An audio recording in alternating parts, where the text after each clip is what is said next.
বাস করত পিঁপড়ে এবং ফড়িং।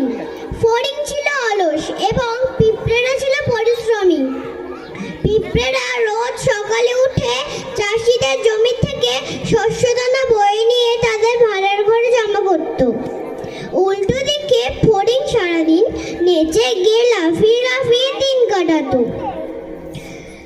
একদিন একটা ছোট্ট পিঁপড়ে দানা শস্যের ভার বইতে না পেরে পড়ে গেল।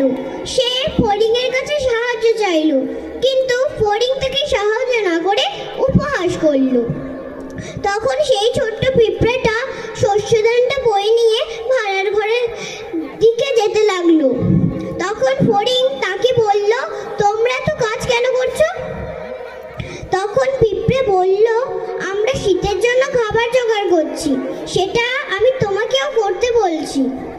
ওই বলে পিঁপড়েটা চলে গেল, কিন্তু ফড়িং সে কথায় কান না দিয়ে নিজের মনে গাইতে নাচতে ব্যস্ত হয়ে পড়ল।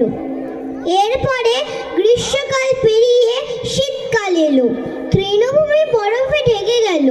তখন ফড়িংটা ক্ষুধায় ঠান্ডায় জর্জরিত হয়ে পিঁপড়েদের বাসায় গিয়ে দরজা টোকা দিয়ে বলল, শ্রীমান পিঁপড়েরা, তোমরা আমাকে কিছু খাবার দিতে পারবে?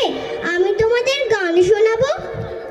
তখন পিঁপড়েরা দরজা না খুলে বলল, না শ্রীমান ফড়িং, আমরা তোমার কোনো গান শুনতেই চাই না। তারপরে ফড়িং আবার দরজা টোকা দিয়ে বলল, শ্রীমান পিঁপড়েরা, তোমরা আমাকে কিছু খাবার দিতে পারবে? আমি তোমাদের নাচ দেখাবো। পিঁপড়েরা দরজা খুলে বলল, কি তুমি শীতের জন্য কোনো খাবার সঞ্চয় করনি? তাহলে তুমি সারা গ্রীষ্মকালে কি করছিলে?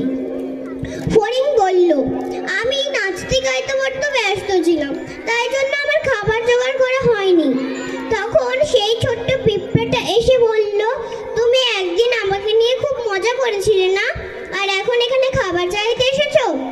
এখানে তোমার জন্য কোনো খাবার নেই। ওই বলে ছোট্ট পিঁপড়েটা ফড়িং এর মুখের উপর দরজা বন্ধ করে দিল। তার ফলে ফড়িং এর কাছে আর কাঁদা ছাড়া কোনো উপায় রইল না। শেষে ফড়িংটি মৃত্যুবরণ করলো। নীতি কথা হলো, সঠিক সময় অপচয় করলে পরবর্তীকালে কষ্টে দিন কাটাতে হয়। নমস্কার।